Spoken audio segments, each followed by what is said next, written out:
한 주간 사건 사고를 알아보는 상황실 24시입니다.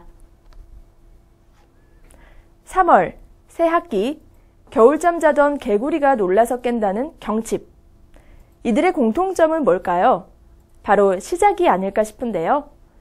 겨울 동안 움츠려 있던 만물이 다시 활동을 시작하고 본격적인 농사를 준비하는 중요한 시기입니다. 올해 계획하고 다짐했던 일들이 작심삼일로 끝나지 않도록 힘차게 출발하시길 바랍니다. 먼저 한 주간에 일어난 사건 통계입니다.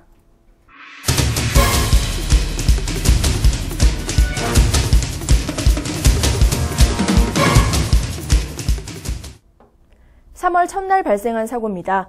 오전 11시 36분경 부산 사하구 신평동으로 구조 출동이 있었습니다. 집안에 있는 헬스기구에서 놀고 있던 4세 남자 어린이가 기구 틈새에 다리가 끼인 상황이었습니다. 구조대원은 아이를 안정시킨 후 20여 분 만에 안전하게 구조했습니다.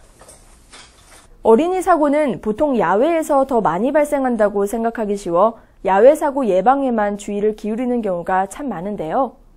사실 매년 어린이 안전사고의 60% 이상이 가정에서 발생하고 있다는 사실 알고 계셨나요?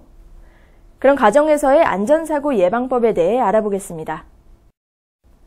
욕실과 화장실의 바닥은 잘 미끄러지지 않는 마감재를 붙이거나 안전패드를 바닥에 붙여서 미끄러지거나 넘어지는 사고를 예방합니다.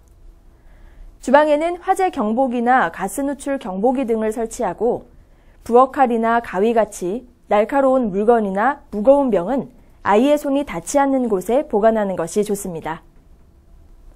소방방재청에서는 3월에 재난종합 상황 분석 및 전망을 발표했습니다. 이번 달은 해빙기 안전사고와 산불, 황사, 대설을 주의해야 하는데요. 3월이 시작되자마자 공사장에서의 붕괴 사고가 발생했습니다.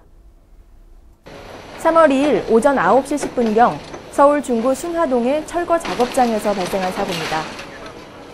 철거 공사 중 남아있던 외벽과 가림막이 붕괴되면서 지나가는 관광버스에 가림막 일부가 떨어진 사고였는데요.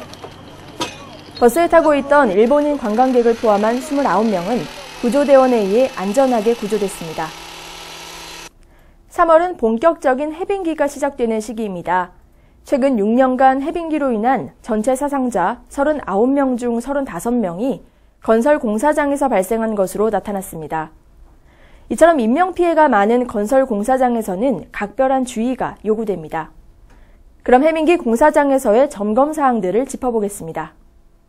작업 전에는 공사장 주변을 먼저 살피고 버팀대 등은 땅을 파는 즉시 설치를 합니다. 토사나 자재와 같은 중량물은 경사면이나 흙막이 윗부분에 쌓아놓지 않도록 합니다. 경사진 곳에서 작업을 할 땐 먼저 집안의 지지력부터 확인을 하고 지하 매설물을 이설하거나 위치 변경, 교체 등의 작업을 할 때는 관계기관과 사전에 협의한 후 담당자가 있는 곳에서 작업을 하시는 게 안전합니다. 농촌에서 자주 하고 있는 논두렁, 밭두렁 태우기는 농작물의 병충해 방제에 효과가 없는 것으로 나타났습니다. 오히려 병충해의 천적인 이로운 벌레들을 더 많이 죽여서 농사 짓는 데 불리하다고 하는데요. 건조한 바람이 불기 시작하면서 산불 발생 위험이 높아지고 있는 요즘 같은 시기에는 이런 논밭두렁 태우기는 삼가야겠습니다. 그럼 한 주간의 사건 사고 소식을 알아보는 상황실 24시 여기서 마치겠습니다. 국민의 안전은 내마TV로부터